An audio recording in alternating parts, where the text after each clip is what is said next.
comedian up. You're gonna absolutely love him. Make a lot of noise for Anthony Sims.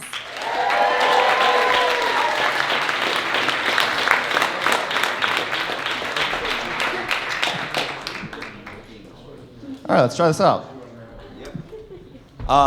There's a restaurant by my place that has a sign out front that says, brunch, every day, 9 a.m.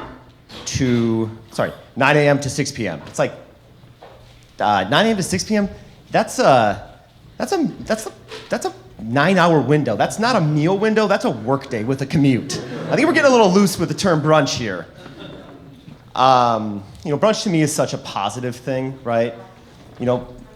It's starting your day off right with family, friends, food, maybe drinks.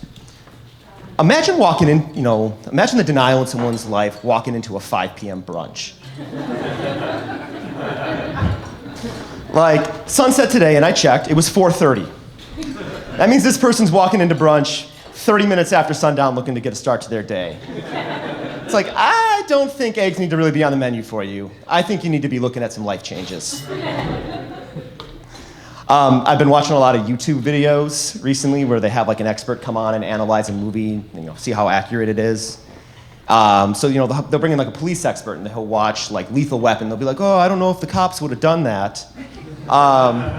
That's exactly how I feel watching anything zombie related after living through the pandemic, right? Like, what strikes me about any zombie movie right away is there's always like a group of strangers working together for the greater good, which is just total bullshit. But second, characters' priorities are always completely out of whack, right? Do you remember the first month of the pandemic when finding toilet paper was the most important thing? Folks, there's 11 seasons of The Walking Dead.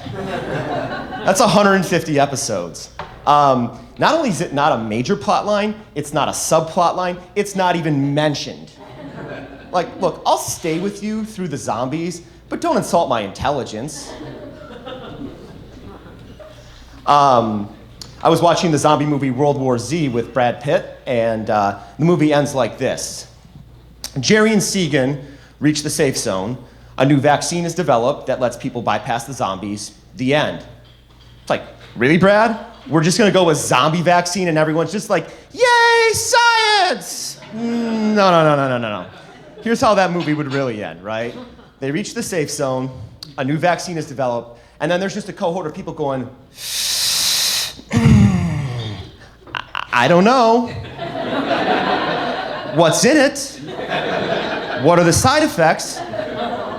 And then the other side being like, well, it'll prevent you from getting bitten by and turned into a zombie.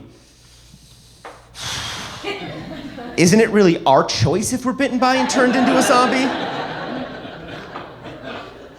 I've had a lot of friends get married recently. I've had to go to a lot of weddings, and everyone feels like they have to give a speech now at a wedding and just kind of, hold everyone hostage from having a good time. I've never heard a wedding speech where I walked away from it going I'm really glad I heard that. It's always usually like, well, that was slightly awkward and kind of killed any momentum this party had.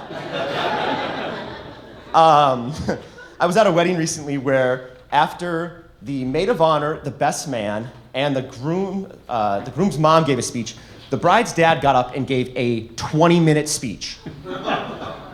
This guy talked for a third of an hour. He started off the speech by asking members of the military to stand for a round of applause. Yay! Then he did the same for first responders. Yay! Then he did the same for essential workers. Dude, this isn't a speech, this is a press conference. What are you trying to filibuster the rest of the night here? We're trying to have a good time. Get a move on it. The other thing that, being at weddings, I have to hear a lot of Bible readings, and I just don't think it's cool to trick your friends into church. But what bothers me the most is there's 31,000 verses in the Bible, yet you only hear the same couple ones, over and over, right? It's always oh, love is patient, love is kind. Ugh. Just once, I want someone to kind of dig into it and give us something from the Bible we haven't heard before. And now, a reading from Ezekiel 23, verse 19 and 20. Yet she became more and more promiscuous as she recalled the days of her youth, when she was a prostitute in Egypt. There she lusted after her lovers, whose genitals were like that of donkeys, and emissions were like those of horses. Thanks, guys. That's my time.